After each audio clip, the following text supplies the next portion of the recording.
to our fourth wellness event for 2024. We are so glad to have you here with us. I'm Heather Leffler. I'm a minister here and at Rockwood United Church. And on special occasions, join in land acknowledgement. So if you're comfortable, we invite you to respond in the bold. The Creator, overflowing with love, breathed all of creation into being. God made people to care for the earth, God's creatures, and each other. We acknowledge that the land on which we live, work, and worship today is land traditionally cared for by the Anishinaabe, Arawadaran, Haudenosaunee, and Métis peoples. When our ancestors came, they imposed practices of land ownership that led to broken relationships.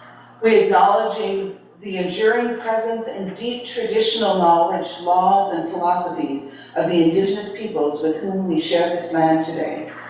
We long for reconciliation with our Indigenous siblings so that together we can care for creation and share the land and earth resources as the Creator intended. Thank you. So this morning, it is my privilege to introduce Kendra Seymour.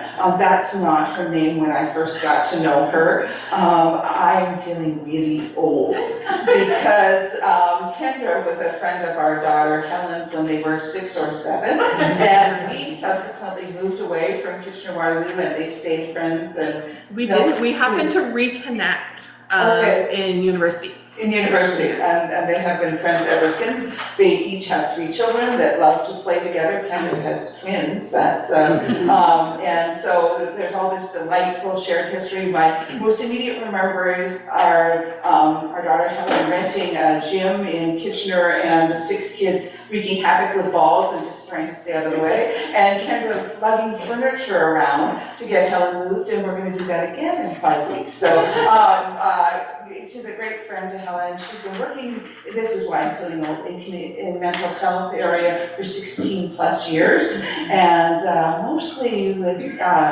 children and young people, families, but in the last 2 to 3 years, she has been focusing on seniors, and she was telling me about this wonderful program she did where she gathered seniors for 8 weeks and had them review their life and tell their life stories, and leading up to these really important life conversations about end of life. And I think Brian and I talked for a minute, and I just want to say, from our church perspective, people are saying to me, well, what do you think? What does the church think?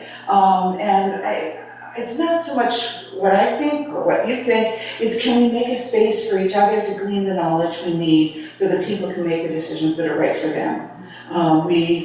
There aren't right and wrongs in this. There is what we're able to do legally and what feels right for our family. And so we really want to come to this as a spirit of openness and learning so that we have the language to talk to each other and support each other. So Kendra, thank you so much for being here. There will be time for questions. Absolutely. I'm hoping people will ask questions as we go.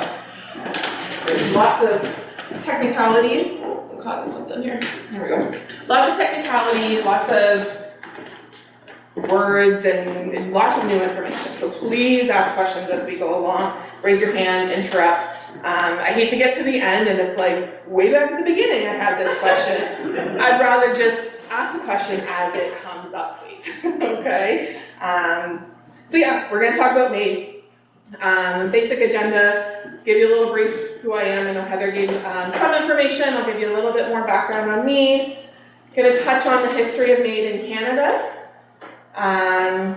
Really then what is MAiD, really breaking it down, what does that look like, what are the eligibility requirements, talking about process in 2 tracks, again, lots of jargon, right? So we'll get into kind of what those are. Consent and capacity is a huge piece when it comes to MAiD. So much centers around that, so we'll touch on what does consent mean, what does capacity mean, who can consent, those sorts of things. How to access it, right? It's this thing out there, how do we get there? Right? Who do we talk to? And as Heather mentioned, it is a bit of a tougher topic, right? Not everybody wants to talk about it. Some doctors are open to that, some aren't. Is it my family doctor? Is it my specialist, right? Who do we talk to about these sorts of things? And then grief, right? Along with end of life comes grief. People are left behind, people experience grief, and there's actually grief beforehand, right? When we know that that process is happening. I'll touch on some resources. MAiD is one of those things where there's lots of talk, but there's not much out there, right? It is new in the world of things, about 8 years being legal in Canada. Other parts of the world have had a version of MAiD available for over 20 years. Even that, there's almost next to nothing out there. So I'll share the resources that I've got, and hopefully then more and more will continue as we go. And this presentation will be a resource for others in the future, right? And then definitely that question period at the end. But like I said, if there's questions, please ask them as we go. And so me, I'm a registered psychotherapist with CRPO, so the College of Registered Psychotherapists of Ontario. As Heather mentioned, I'm working in mental health for over 16 years. The majority of my career was at Lutherwood in Waterloo, so the children's mental health facility there. I worked in both the live-in programs and the day treatment program for 15 years. Over the last couple of years, went back, got my master's, registered as a psychotherapist. So I shifted out of children's mental health. I'm spending about a day a week at a retirement home, Luther Village on the Park, staying connected to Lutherwood, not letting go of that. But then also in private practice. So I'm seeing anyone on my caseload. I've got kids as young as 7, and I've got people as old as 102 on my caseload. So I'm kind of doing that whole lifespan. But after doing the children and families for so long, I'm loving my work with the seniors, right? As Heather said, doing some of those life stories, right? What does life mean to you? What did you do in childhood and teenage years and adult years? And then touching on, where does our life story go from here, right? We're at this point, but we still have life to live. What does that look like? When it comes to MAiD, again, there's so little out there. I am co-chairing a grief support group for those who are left behind from loved ones who've chosen MAiD. So that runs monthly, and I'll give you that link. It is technically through Home and Community Care. Used to be called LIN, used to be called CCAC. They've changed their name a million times. Home and Community Care is what they're called now. They're the ones who run that program. But it's a monthly space for people to come who've been touched by MAiD, share some of their grief. There's a lot of advocacy work that goes on in that group as well. And I'm going to throw up a warning here. MAiD is not an easy topic. Death is not an easy topic, right? We've all been touched by grief in some manner. We will all be touched by grief again. So I really want to highlight again that this is potentially an emotional topic. And so if you need to take that break, if you need to step out for a minute, gather yourself, if you need to leave, like, that's totally cool. I get that this is a tough topic. I'm going to be pretty non-emotional as I'm talking about it and really sticking with the facts and the logistics and those sorts of things. I'll get a bit more emotional touching on the grief stuff at the end, but I am going to keep it fairly structured that way. And even within that, talking about death is going to stir up emotion. So I just want to really highlight that, and please do what you need for your own self-care in those manners, okay? Any questions before I start diving in? Sounds good? All right. So timeline. As I said, MAiD in some version has been offered across and internationally for over 20 years. In Canada, we've had accessibility to MAiD since 2016. So in 1972, suicide was removed from the criminal code. So prior to 1972, that's why we call it committing suicide, because it was a criminal act to attempt suicide. So in 72, that was removed from the criminal code. It was no longer a criminal offense to attempt suicide, but it did remain that it is a criminal offense to counsel anyone to attempt suicide.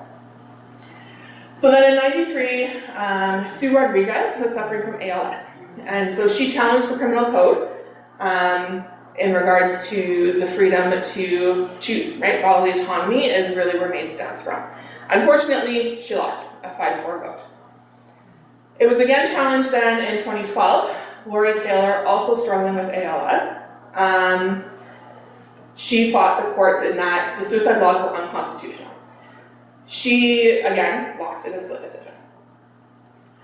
A couple of years later, we had Kay Carter with spinal stenosis. So she, again, went to court for the right to control one's death, again with that bodily autonomy, right? Life and liberty.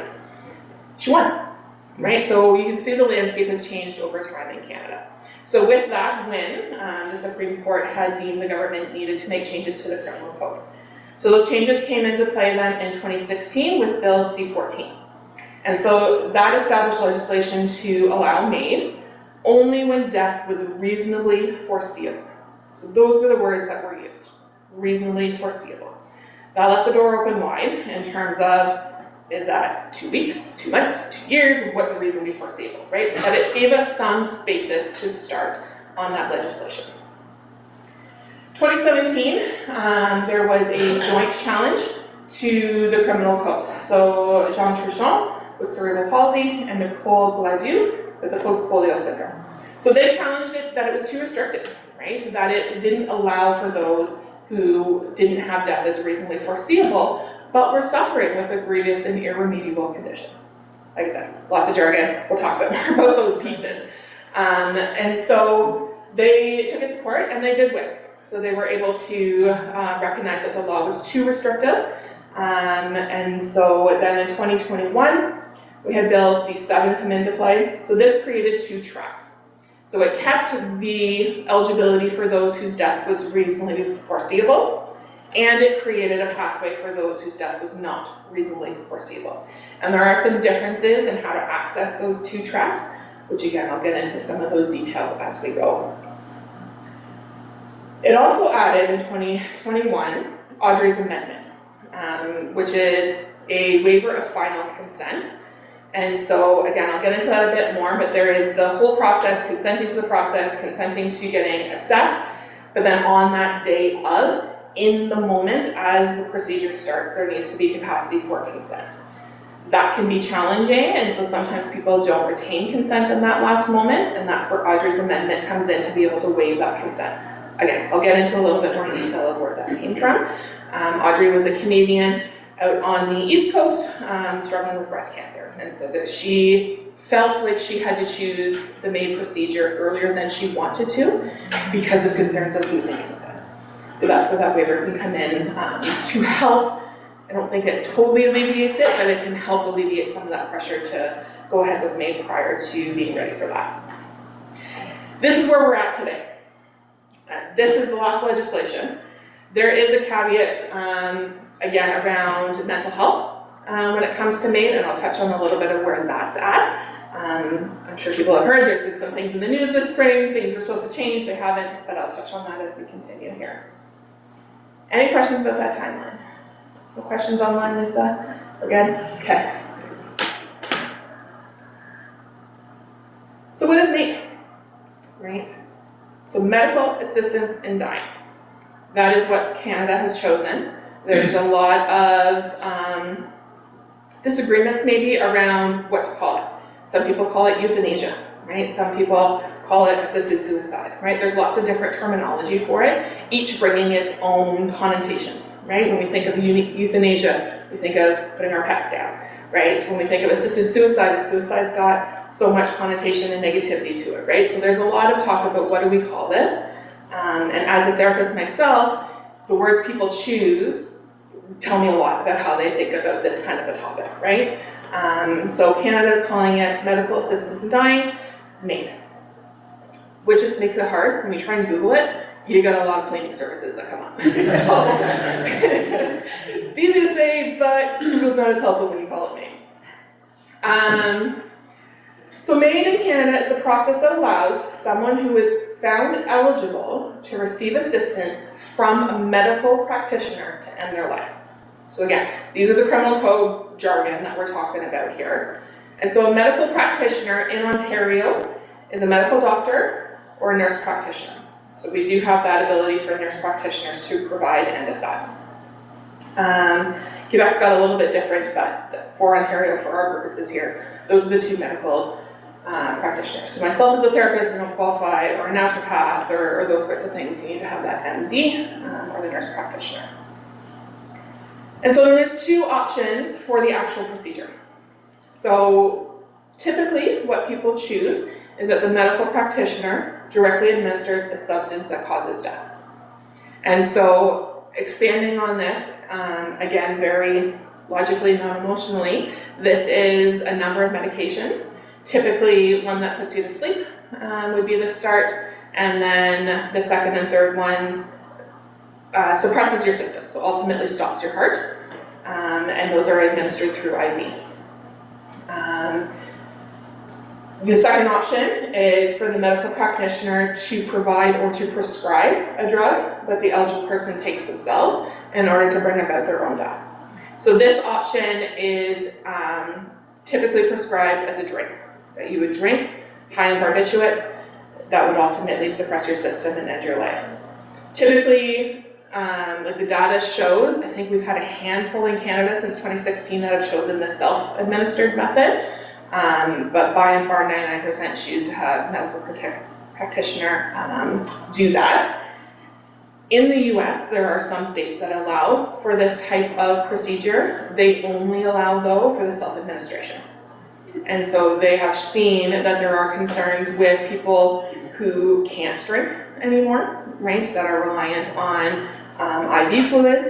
They see issues with people who can't keep it down, right? And then basically we have a botched attempted suicide, and then we're back to square one with a lot of emotional damage there.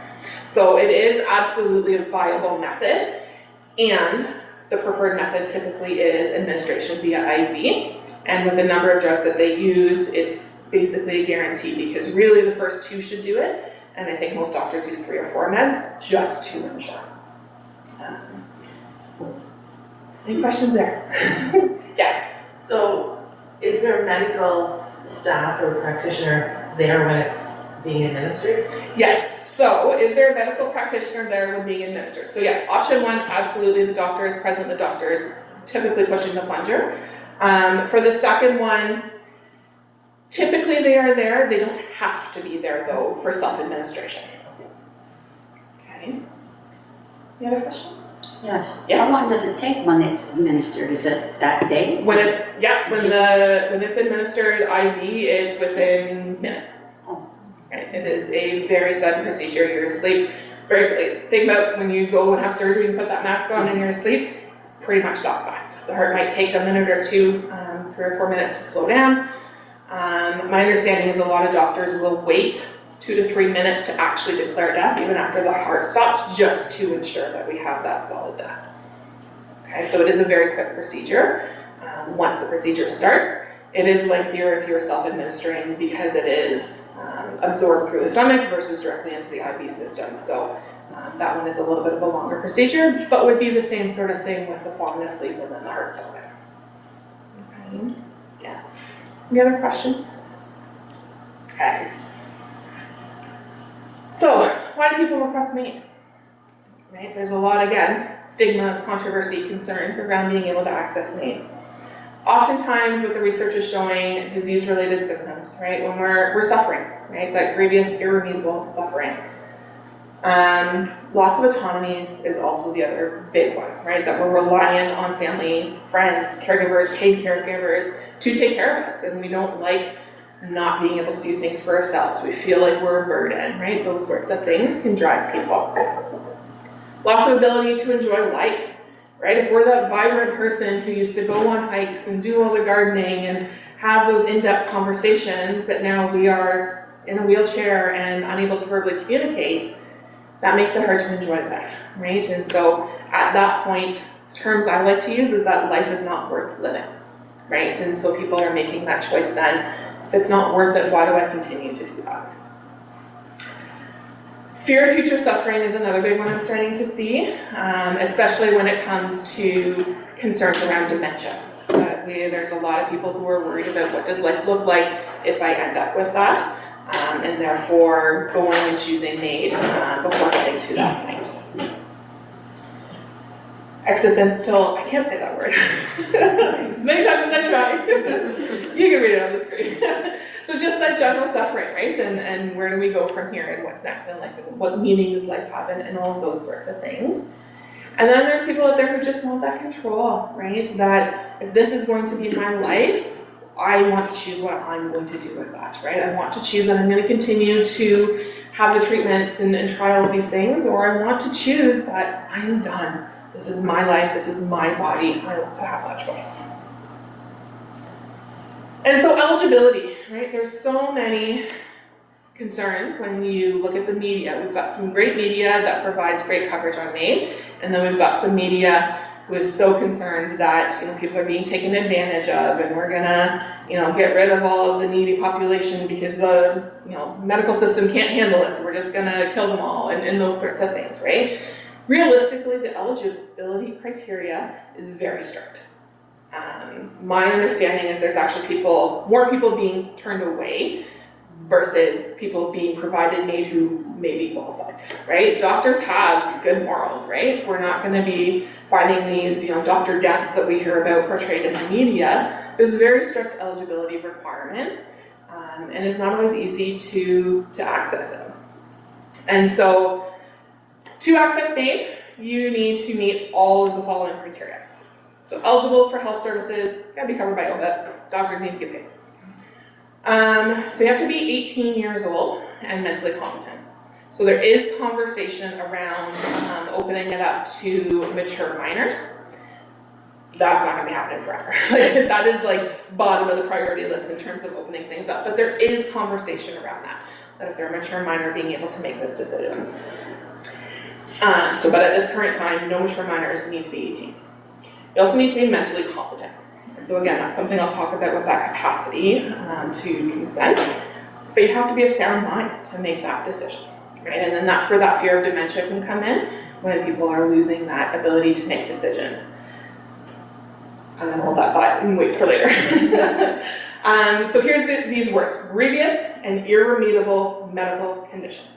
So it has to be bad, it has to be not fixable, right? I'm gonna break it down into some basic language. That it has to be, their suffering has to be there, and it has to be not curable. And so then you have to make that voluntary request, right? It has to be voluntary, can't be under duress, those sorts of things. And then being able to give informed consent to receive it. So again, that capacity, that ability to understand. The big one here is that grievous and irremediable medical condition, right? That is what doctors are truly assessing. These other things are pretty easy. Are you 18? Yeah. You got OHIP? Yeah. We got those kinds of things. But it's that medical condition that doctors are really, really assessing. So when we break it down, the grievous, irremediable medical condition. So you have to have a serious illness, disease, or disability. So this is a little bit of the doctor's definitions that they go by. And so you have to be in an advanced state of decline. And that decline can't be reversed. So it can be that you're in this advanced state of decline and that state is going to continue. Doesn't necessarily mean your state has to continually get worse, but it can't be something that can get better. You also need to be experiencing unbearable, so physical or mental suffering from your endless disease, disability, and in a state of decline that cannot be relieved under conditions that you deem appropriate, right? So there's some of that discussion around, if you have significant pain, well, here you can take these pain meds, but for me, that's not okay because then I lose my ability to interact and I'm just sleeping all day, and right? Like, so that's not something that I consider acceptable, to give up my enjoyment of life to remove the pain. Right, so yes, there's an option to remove that pain, but that's not an acceptable piece to me. Questions? So a lot of jargon, a lot of information, right? These are these really fine details that the government is looking at in terms of, is this something that we can go ahead with? And something that doctors are looking at, right? All of these things need to be defined.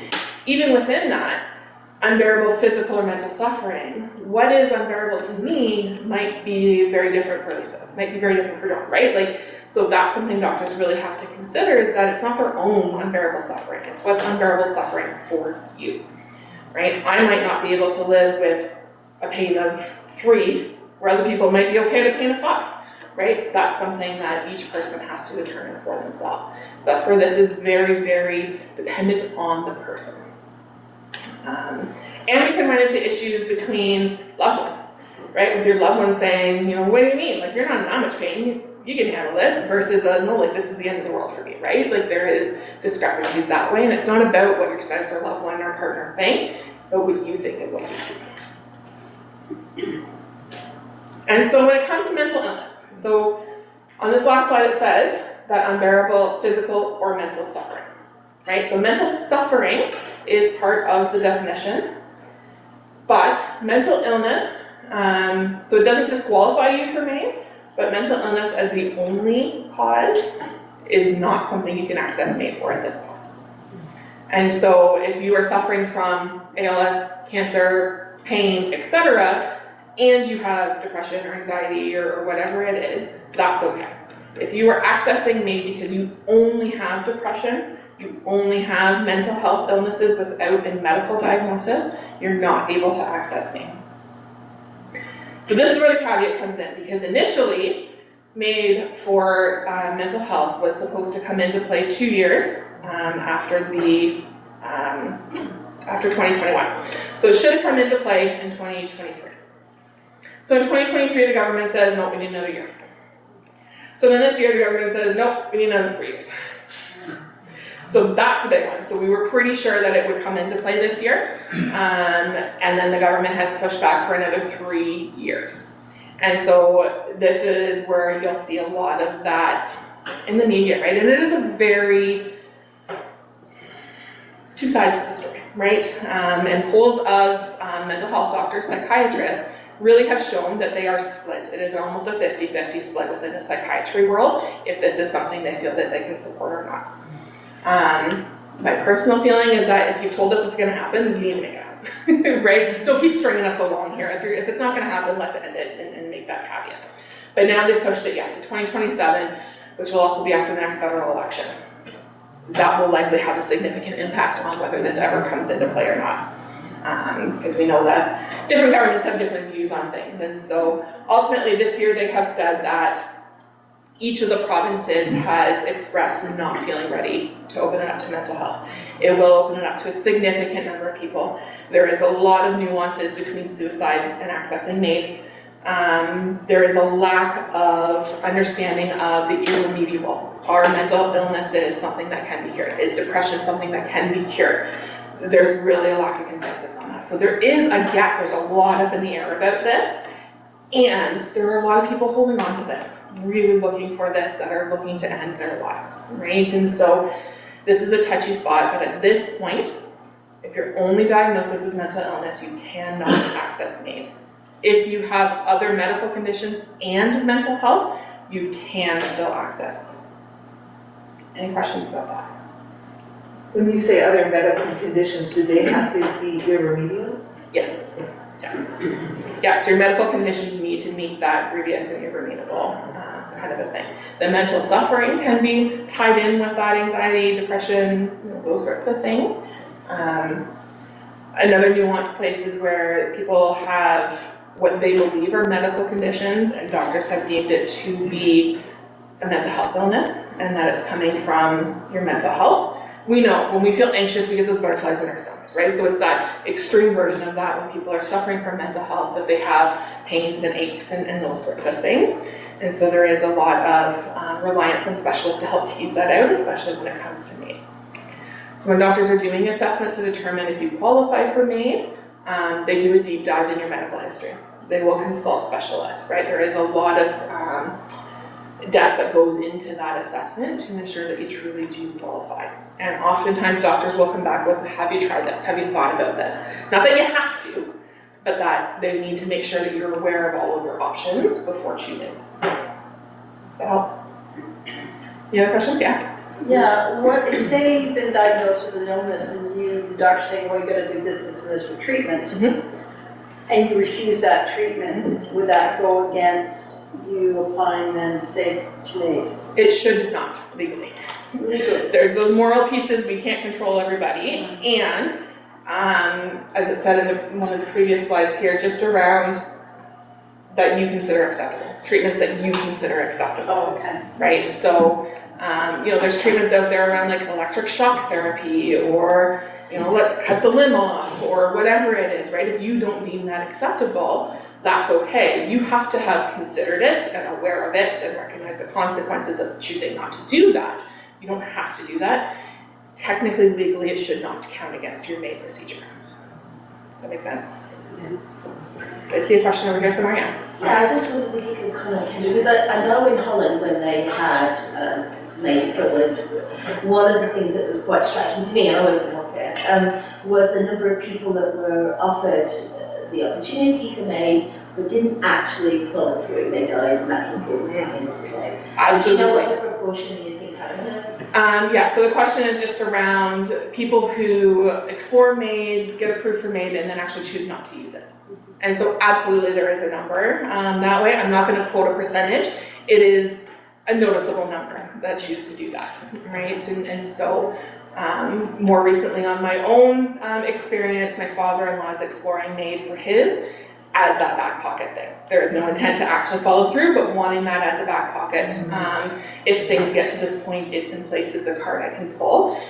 So yes, there is definitely a number of people who choose to do that for that peace of mind, right? When we look at why are people choosing this, fear of future experiences, right? Loss of autonomy, right? So having that ready to go can give people the peace of mind sometimes. Just to have it. So absolutely it is a thing that happens fairly often. I don't know the number or percentage though. Okay. Any other questions? Okay. How am I doing for time? I have no idea. Not too bad. All right, so process. How do we do this? Process number one, ideal process. Not necessarily the actual only way to process this. The ideal process is that you would have that conversation about MAiD with your family doctor, right? Your GP, your go-to doctor. They would want to make sure that you have information about MAiD, but then also about other end-of-life options, right? So there, again, is a big discrepancy in the world of hospice, palliative care versus MAiD. And so sometimes palliative care is enough, right? That the whole idea of palliative care is to live life well until the end. Palliative care is looking to not to speed up death, but also not to slow it down, just to make people comfortable as they process through that. So that's their theory, their approach, and that we're not speeding it up. So they look at MAiD as that speeding up process. But there's a ton that palliative care can offer. I highly, highly, highly recommend people all the time, if you're looking at getting close to end of life, if you're dealing with a lot of pain, ask for palliative care. They are pain specialists. They are specialists to make life comfortable for you, right? They're not going to cure you. They are going to help you live life well with whatever you've got. So even if you're not dying this next year, but you've got a lot of those struggles and getting close to end of life, I always recommend asking your GP about getting connected with a palliative care clinician, because they're amazing. Getting connected with palliative care does not disqualify you for MAiD, right? So you can choose MAiD at any point in the process. Currently, our local hospices, or in like our live-in places where you would go to live for your final days, residential hospices, typically don't admit you if you say I'm coming here and having MAiD. So if MAiD is on your radar, that's okay. Once you're in and you choose MAiD, they're cool with that usually. But going in and saying I'm coming here for a couple of days to access MAiD, then they won't admit you, right? Because again, their philosophy is we're not speeding up and we're not slowing down death. There is a new hospice being built, Laura Way, that will 100% support MAiD. Choosing MAiD, going in for MAiD, that sort of thing. It's in the process of fundraising right now. Super excited about it. Can't wait for that to kind of come up. But Waterloo Region Hospice, Innisfree, Lessard, again, typically won't admit you if you're choosing MAiD. If you choose MAiD once you are admitted, that's a different story, and they're typically pretty supportive that way. Questions about that? That's off topic, but. Going back to the doctor for a minute, what if your family doctor just isn't interested? What do people do? Yeah, absolutely. And so that's where doctors are able to conscientiously object, right? They can have their own reasons for choosing not to. They are then legally required to refer you to someone who will support that. When I talk about access later on, referral intake process for MAiD that you don't need a referral for. So you don't have to.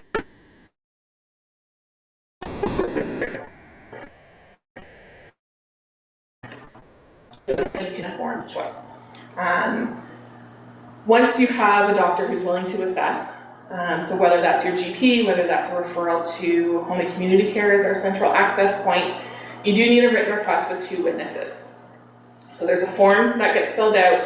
You need 2 witnesses to sign off on it, basically to say that in their uneducated opinion, you are sound of mind and making this on your own free will, right? And so those 2 witnesses can't benefit from your death. So children typically can't witness for you. Spouses can't witness for you, right? So anybody who might benefit from your death, get some of your inheritance or any of those sorts of things, they can't witness for you. If you don't have people who wouldn't benefit, or you're lacking family and friends or that sort of thing, Dying with Dignity has volunteers who will witness. So you can connect with Dying with Dignity, and they'll be able to connect you with witness volunteers that will sign off on those forms for you. Okay. So once you have that written request, you have your first eligibility assessment. So a doctor will come in, sometimes in office, sometimes they'll even come in home, depending on kind of your state, and talk with you, right? They're going to talk with you about personal things, about medical things, and in that they are assessing where are we at, right? What is your suffering like? Do you meet eligibility criteria? Typically, they also go back then to the office and dive through your medical history. They might, get some permission to consult with specialists. They might want to consult with a specialist you're already connected to. They're doing a deep dive on your life. My understanding is that these eligibility assessments can take 1 to 5 hours, depending on the doctor and the conversation and those sorts of things. These are not quick checks. Check the boxes, off you go. These are very in-depth, thorough conversations, and typically building a fairly strong relationship with the doctor too. It's not just about getting to know you, because again, my suffering is different than your suffering, right? So those doctors really need to be able to come in and understand where you're at. Are you doing this consensually? Are you suffering, right? All of those sorts of things. Yeah. So this is a special doctor that does this, or can your family doctor do that? If your family doctor is willing, they can do that. Yeah. Typically, this first assessment doctor is the doctor who's going to do the procedure. Typically. Not always, but typically. Next up, second eligibility assessment. It's a little redundant and it can be a little bit annoying as a patient to say, I've already told my story and I gotta do it again. These are the safeguards, right, that the government is building in, so that it's not just one doctor making that decision. It is a joint decision. Both of these doctors need to agree that you are eligible. Okay, and so again, it's a deep dive, it's a conversation. I don't know all of the details in regards to the doctors talking to each other in the assessments. My understanding is that they try not to communicate, so that they can have that separate opinion on whether or not you are eligible. Once you get 2 checks, yep, you're eligible by both doctors, a date is set, right? So you're picking to choose when is MAiD going to happen. This can be, as I get into the tracks, it can be as quick as the same day or next day. It can be as long as years down the road. Okay.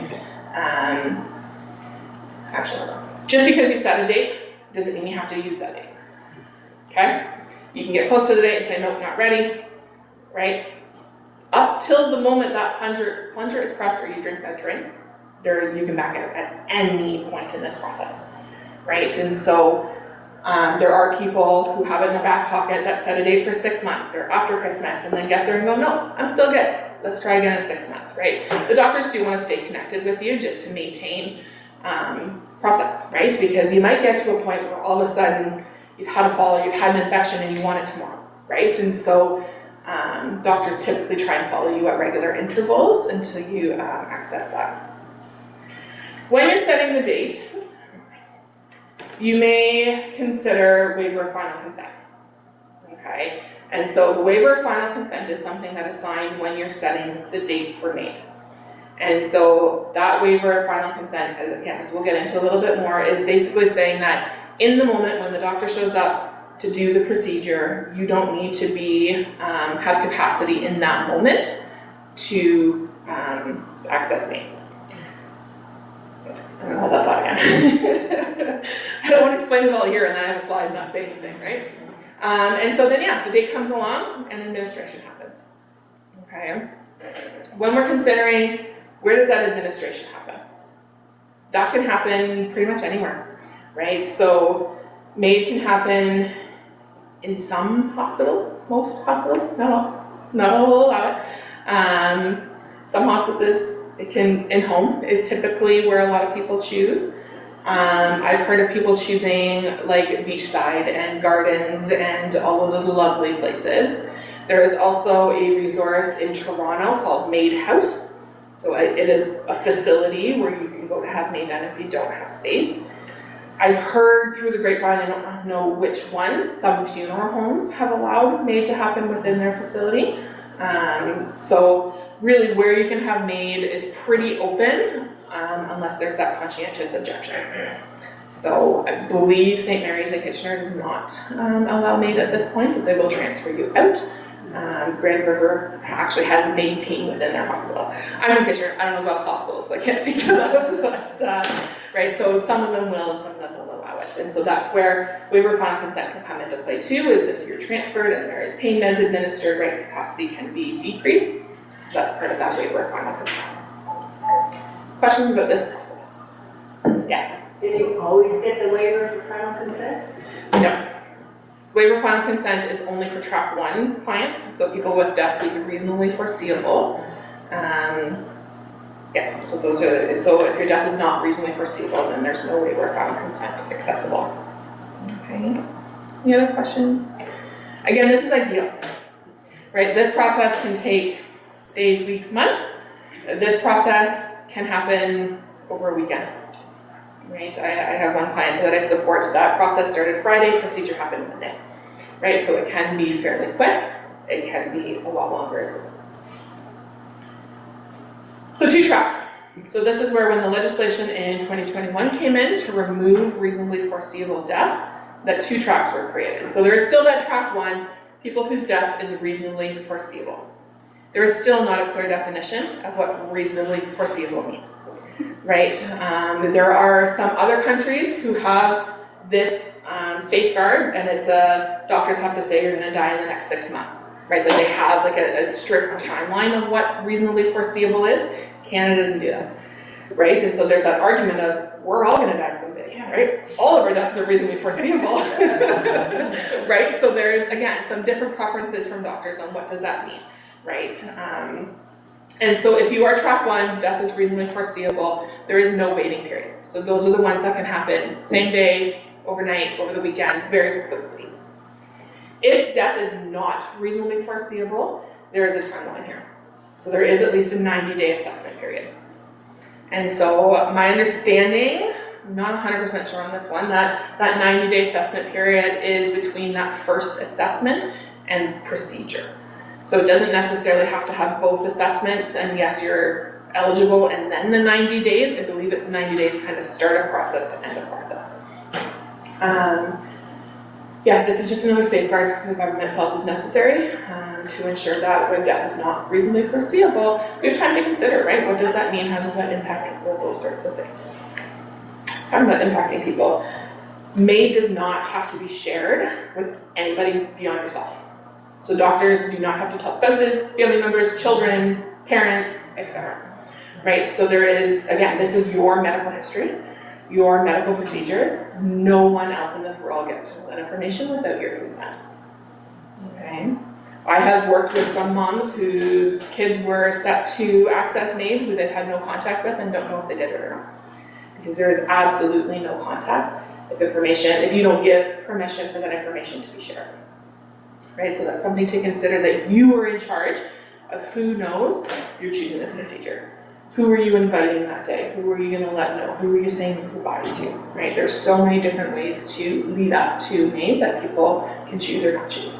So if somebody chooses to keep it to themselves and they go through and it's administered and they die, is the family told at that point?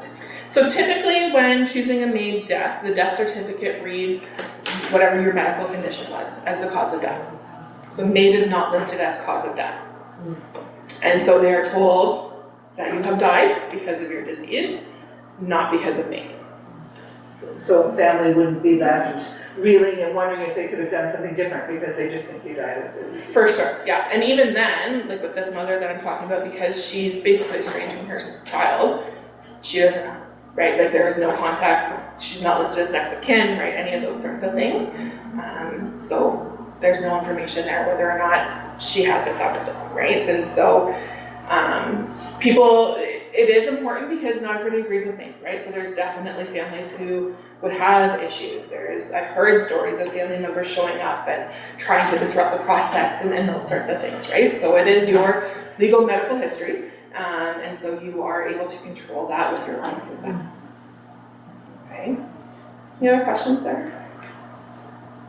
Like I said, a lot of jargon, a lot of legalities, a lot of nuances to this, so. Okay, so advanced directives, waiver final consent. So capacity is such a key factor here. So capacity is defined as the ability to use and understand information to make decisions. Capacity is not set in stone. Capacity to decide what I'm eating for breakfast is different than capacity to choose MAiD, right? And my ability to make those decisions, my capacity today might be different from tomorrow and the next day and the next day. This is not a clear-cut piece. There are official capacity assessors in Ontario, which I didn't know until recently. It's an actual job that people assess capacity. And so typically, doctors are pretty confident that they can assess capacity. If there's questions, if there's challenges from family members, those sorts of things, that's when those more official people would be brought in. And so you need to have capacity in that moment to understand the decision you are making and the consequences and outcomes from that decision. Advanced care directives, this is one that's big right now when it comes to MAiD, is that people are pushing for advanced care directives. So technically right now in Ontario, advanced care directives are not legal documents. They are this is what I would like. There is no legal requirement to follow that for your substitute decision maker. And so you cannot request MAiD through an advanced directive. You are the only person in that moment that can request MAiD. You cannot request MAiD when you don't have capacity.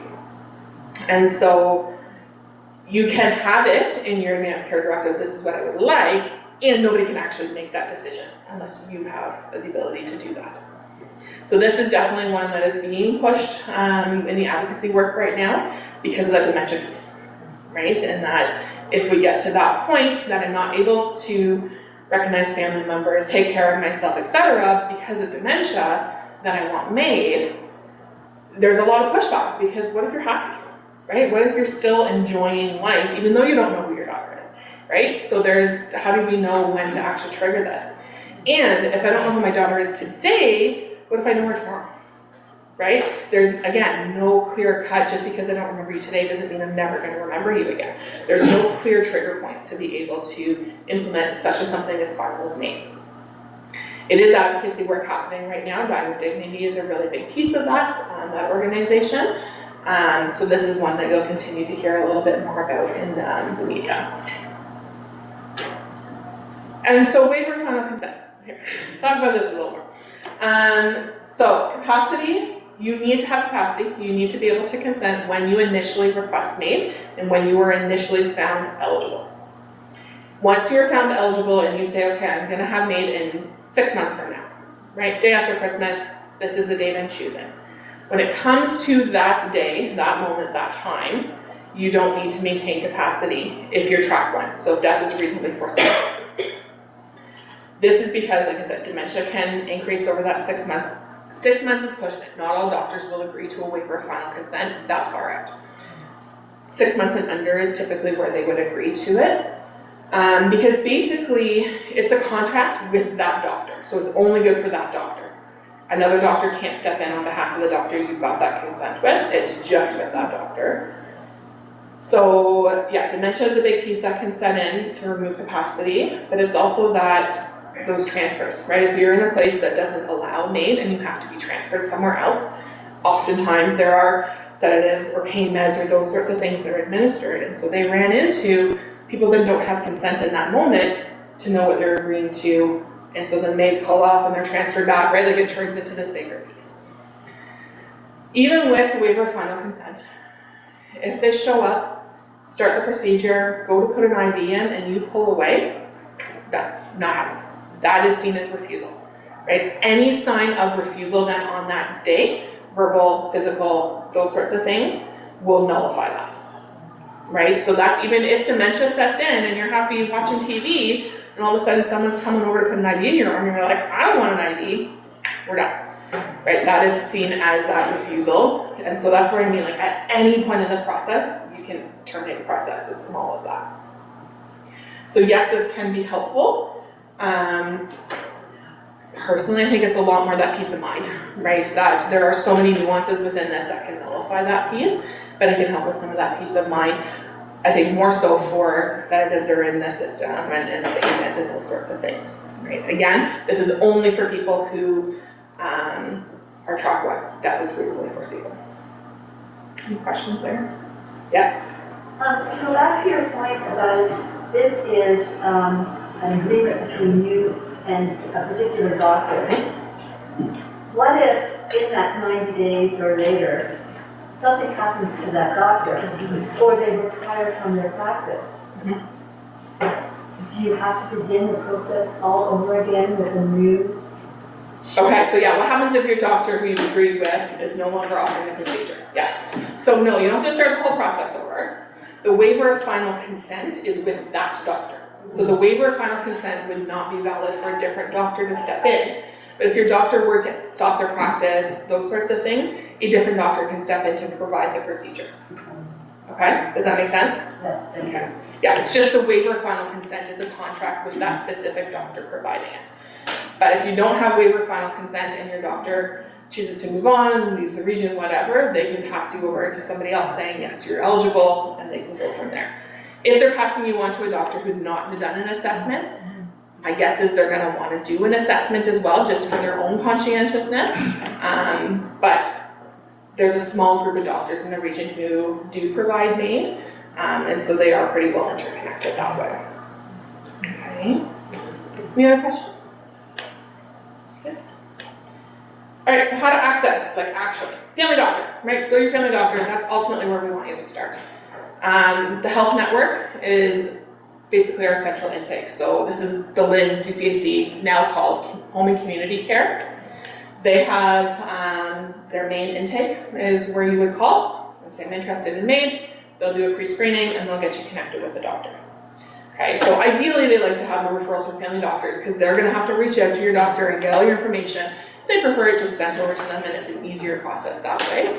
But if your doctor disagrees, your doctor's not very open, those sorts of things, you can call yourself, right? You can have your spouse call and they'll help you through that process, right? So family doctor, ideal process, if needed, home and community care. For Waterloo Wellington, is a centralized intake for the two counties.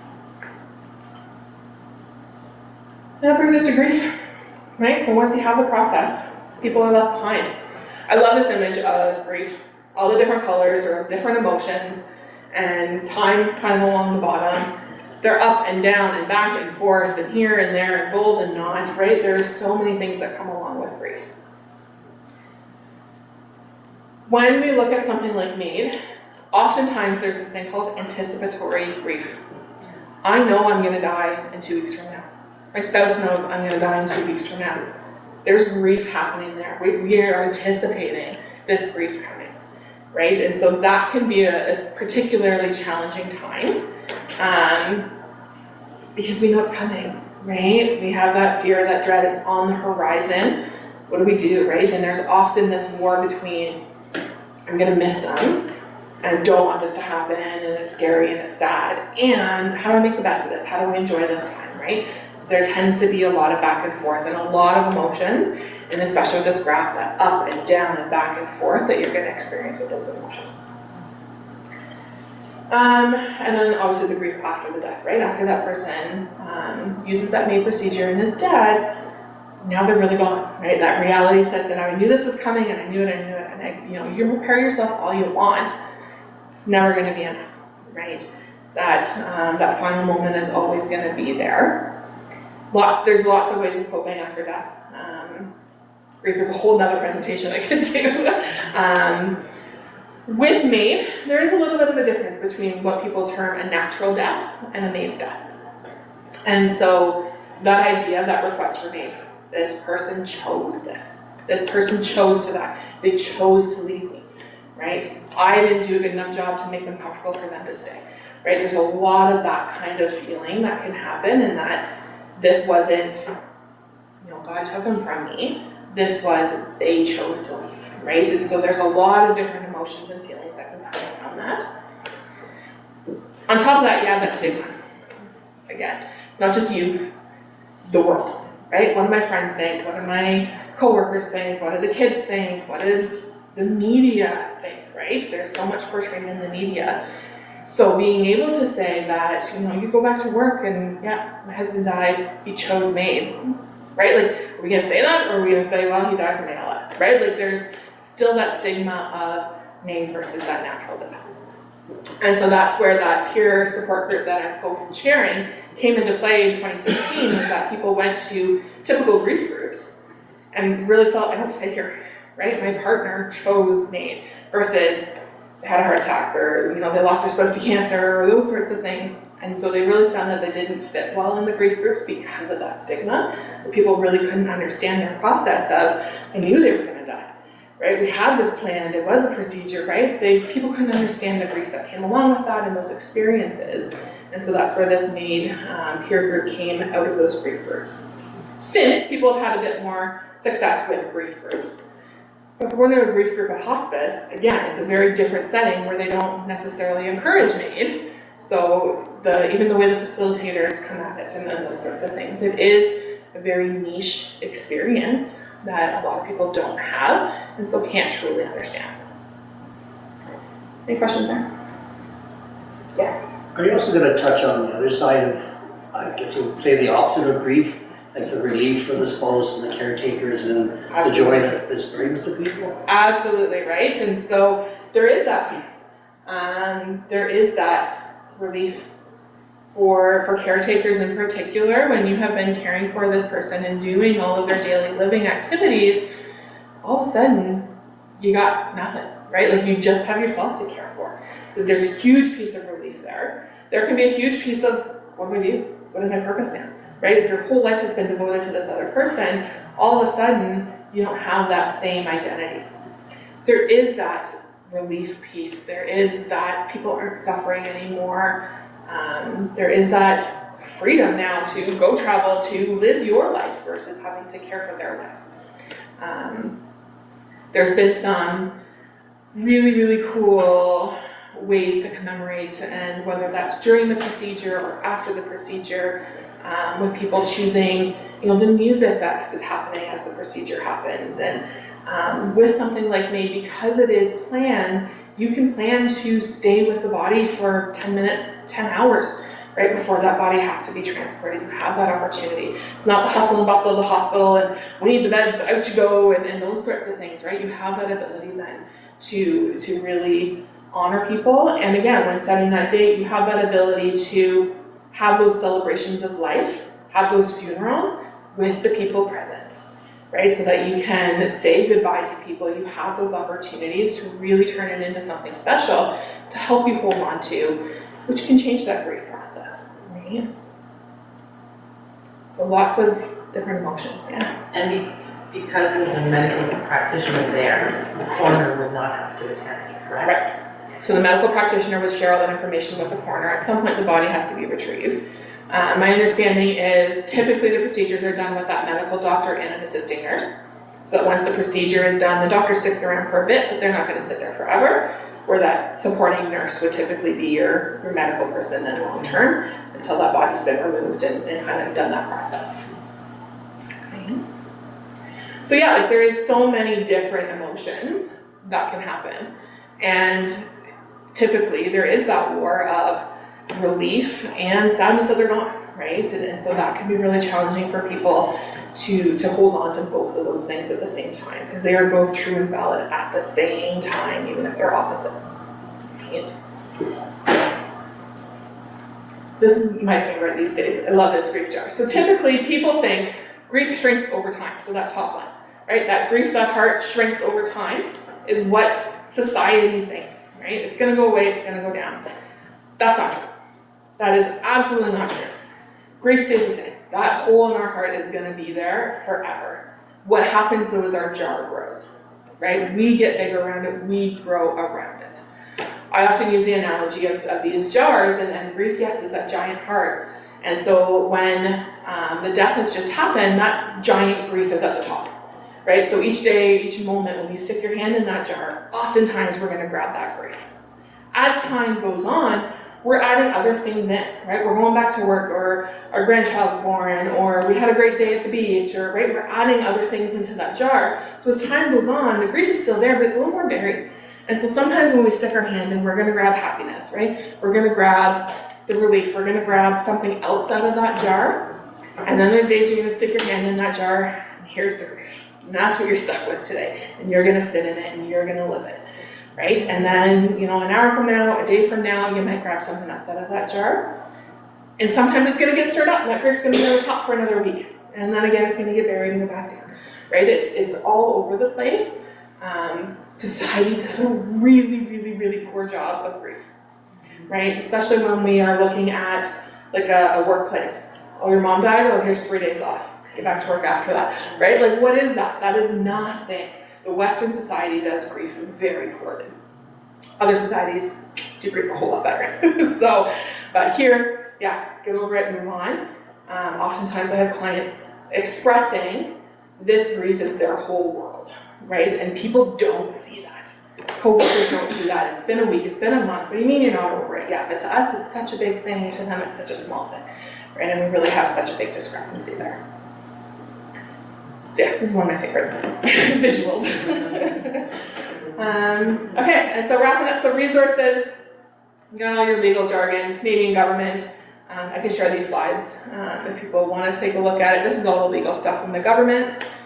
Home and community care is kind of your go-to locally, right? So if you have questions, if you want to start the process or those sorts of things, so I always encourage people, if you have questions about it, if you're interested in the process, reach out, because if you're not eligible, you ain't getting it. Right, like they are not just going to push people through here. They are very clear, very strict. If you have questions, ask. You can always change your mind. You can always end that relationship and not move forward. Don't sit here and well, I'm not going to try because I don't think I qualify. You don't know. Go to the professionals and get their opinion if it's something that's on your mind. And home and community care is your go-to, or your doctor. There's a peer support group, the virtual peer support group that people can get connected with. So again, that's an after. Right after you've had the loss of a loved one to MAiD. Bridge C14 is an organization based out of Ottawa, but they do provide virtual services through most of Canada, actually. They are a peer support group. So they will connect you with people who've been through a similar process, who've experienced the loss of a loved one due to MAiD. They run peer support groups, so they do like bereavement groups, they do grief groups, all MAiD based. It's all nonprofit, it's all free for access, those sorts of things. Virtual though, because it's out of Ottawa. So yeah, they're a really great resource. And then yeah, private counseling for people. So someone like myself, there's very few practitioners that do specialize in the MAiD aspect. Grief is definitely a bigger topic. Guelph has one of the best grief clinics in the area, Andrea Warnick, but yeah, she's amazing. Absolutely amazing. I've learned so much from her. And she's based in Guelph. So Andrea Warnick, yeah. She's got a clinic. She actually doesn't see people very much because she's busy teaching the rest of us, but she's got a group practice that has some amazing providers there as well. And then yeah, out Kitchener Way would be someone like myself. I'm 5 minutes over. Go for it. Questions? I don't have a question. I just had some knowledge. Okay. My husband, Carl, chose MAiD last September to die, and it was the most peaceful death I have ever been at. He's ever been to my family. It was very sad. But I sat with him for an hour after the procedure was over, Amazing. and it was so peaceful. Amazing. Thank you for sharing. Right? And so there's some lived experience, right? Even within our small community, this is something that's touching people and brings that peace, right? Rather than that continued suffering. Thank you for speaking up. That's not easy to do. Anything else? Any other questions, comments? I know I asked for questions all the way through, so didn't expect a whole lot of questions at the end per se. Yeah? Wrestling with the irredeemable, if I got that Yeah. word right? Irredeemable. So like, I'm thinking we sort of get, you know, if it's cancer or something like that somebody breaks a hip, that's something that could be remediated, right? But your suffering and your sense of the future, how do those, I know you can't give definitive, but I think it starts to have a scope. Yeah, something like a hip break, yes, is fixable, right? Hips can heal. There's potential for the pain to be irremediable, right? And so then that's where it can come in, versus, yeah, a broken hip, a broken leg, broken arm is fixable. If we're experiencing then long-term nerve damage or pain or those sorts of things, that's where it would become an irremediable previous sort of thing. Does that make sense? So it's not necessarily about the broken bone, but it's about then the symptoms and experiences that come from that, which typically would have fancy diagnosis of nerve damage and, you know, unknown pain sources and those sorts of things that would then be medical diagnosis there. Right. And so, and again, sorry, that's also one of those where death is not reasonably foreseeable. So it would be that 90-day process to be able to tease out some of those things. Yeah. But hypothetically, you really have to have a condition, you know. What if I'm 95 years old, I am not enjoying the things like the first list you came up with, right. People who are, why they're asking for MAiD. Yeah. I can no longer work in my garden, my eyes are going, I can't read anymore, I'm dependent upon my kids, I can't live in my home, I have to go to a senior center. I don't want to do it. And I've had a wonderful life. Can I not choose? Yeah, so that's called that, I'm done with life, right? Do I have to be deathly ill to say, you know what, it's been absolutely wonderful, and we're all going to die at some point, it's inevitable, so do I have to wait until I become ill and ridden with pain and suffering, and I have to go through this for a long time before somebody says, oh, it's okay? Right. So yeah, what happens if I don't Totally have different, a but- medical condition and I'm old and can't do the things I enjoyed and those sorts of things? Can I access MAiD? Legally, no. Legally, Canada does not offer that idea of I'm done with life, I'm going to end my life. Switzerland does. There's some caveats that way that they can in Switzerland. Oh, Switzerland. That's the travel Yes. death tourism kind of place. Gonna pay an arm and a leg for it there though. Whereas in Canada, not like that. I'm done with life. I technically don't qualify. Typically, when we get to that part of life, there's reasons why you can't work in the garden. There's reasons why you can't see anymore. There would be some diagnosis there. And then from there, you can have that previous suffering, right? And so it's definitely a stretch, right? And some doctors are a little bit more open to that. I will say, because of the lack of doctors willing to do MAiD and MAiD procedures, access to track 2 clients is a lot harder, a lot longer. There's typically wait lists, there's typically more processes there. Ultimately, we don't have enough doctors to do track 1 and 2 as it is, let alone to add mental health, so I get the delay there. But, so even locally, we have a handful of doctors between Waterloo and Wellington that do the procedure, and so I know that there is a bit of a backup there, but it's not a quick procedure. So what would our numbers look like in Guelph and Wellington? Or Waterloo and Wellington, or? This area. Yeah, I don't have specific numbers. I feel like when I do that in presentations, I'm just throwing that at people, so I don't have the specific numbers. They are published if you want to Google it and kind of get into that. I know 14 cleaners in. Right. So searching MAiD doesn't work so well. Searching medical assistance in dying works a lot better.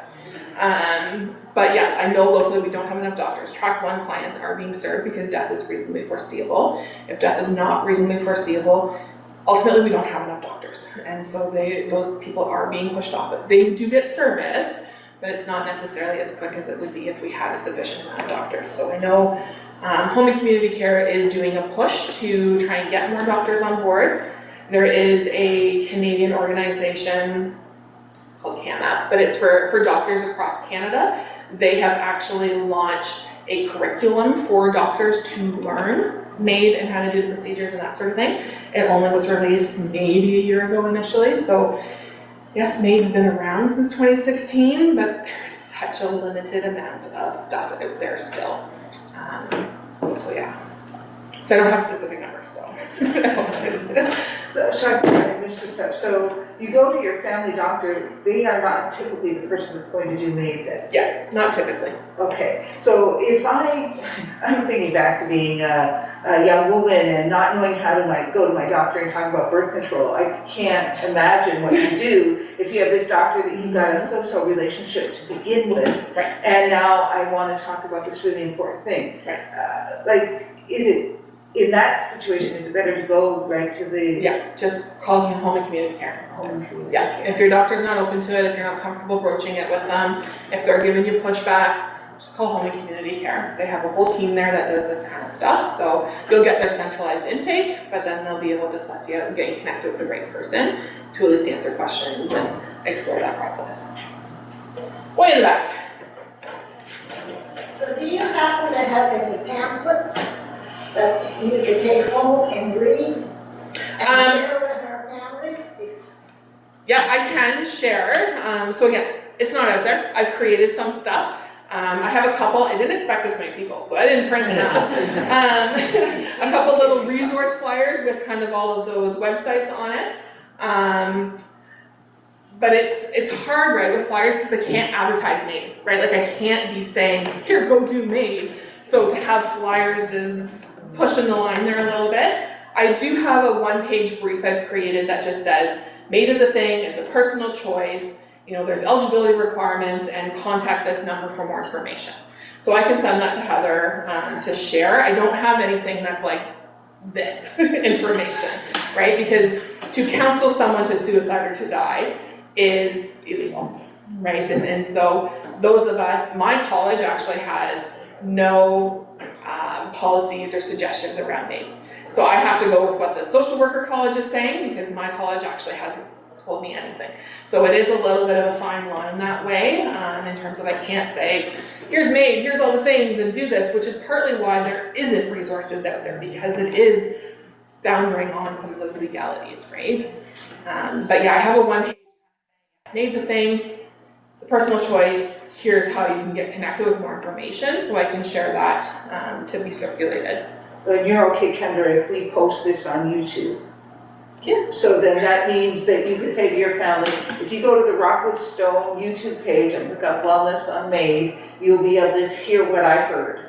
And for me, I can go back and listen again because I sure couldn't take in everything you had to say. But that's one of the ways that we could resource. And if you send us that page, we can send it to our congregations and to the folks that signed up for today. Yeah, absolutely. I have a couple flyers with like this information with the some of the websites and names that way that I can share. But yeah, like can't advertise MAiD, right? Which is hard then for people to find that information. Most of it's online, which is not always accessible to everyone, right? To know how to find that information. And typically if you are searching MAiD on Google, you'll get like the suicide prevention hotline pops up too, right? So it's still, that stigma is real, still at this point. What do you think is the future of MAiD and how quick do you think there will be changes? I know it's a slow process, but it seems to be ongoing. And as you said, the government's going to be involved in the next 3 years. But yeah, in your opinion, where is this going to head? My personal opinion is that I don't know it's going to change much from what it is now. That is my personal opinion. There's absolutely advocacy work for advanced directives and MAiD for mental illness. I'm not convinced we're going to see any significant process very quickly at all, if at all. Right, because it is such a contentious piece. Truly, the MAiD for mental illness is what got me interested in this topic in general. So I worked at Lutherwood and the live-in treatment program there, oftentimes with chronically suicidal kids.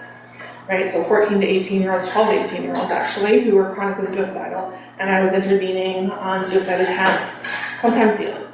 Right, and so that's where kind of my interest sparked with, at what point is life not worth living?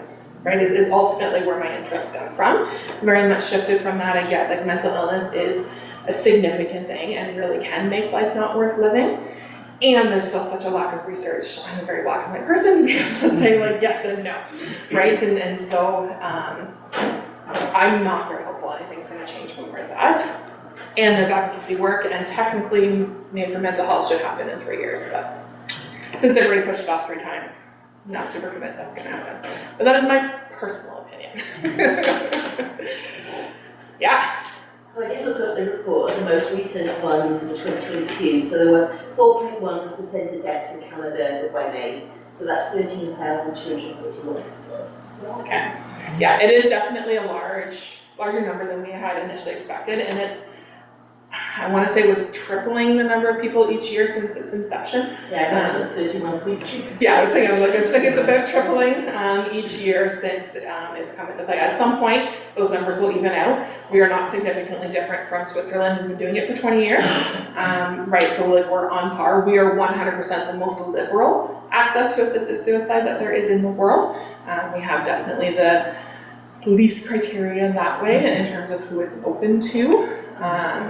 But we are not open to death tourism like Switzerland is, right? And so there's some differences that way. The States has a few states that allow a version of MAiD, and there's some other organizations out there, Exit Matters, that sort of thing, that try and support this in other countries who don't allow it. Yeah. What are the differences between the provinces for this? Quebec has a little bit of a difference. Otherwise, this is Canada-wide legality. It is a federal policy. I don't know all the differences. Quebec had MAiD prior to Canada having MAiD in some version, and who can provide it is a little bit different, I believe, in Quebec. So theirs is a little different, but otherwise this is consistent across the provinces and territories, because it's a federal policy. So, any other questions? Thanks, guys, then. I will wrap it up there.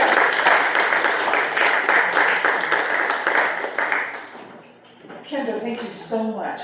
It is a really complicated topic, and it's a topic that, we need an opportunity to talk about. And so you've opened that up, and I hope if people want to have conversations that we could, talk amongst each other as well. So thank you for being here. We have a gift for you. Folks in our congregation have lots of talents and things. So Thank you so much. Randy and Kate have honey. Mark brought the eggs. There's applesauce John made. Amazing. Heather and Rick DeYoung maple syrup. So it's and Parker's have some pepperonis. Those would be Pickles are going to disappear today. My kid loves them. So thank you. So thank you so much. Amazing.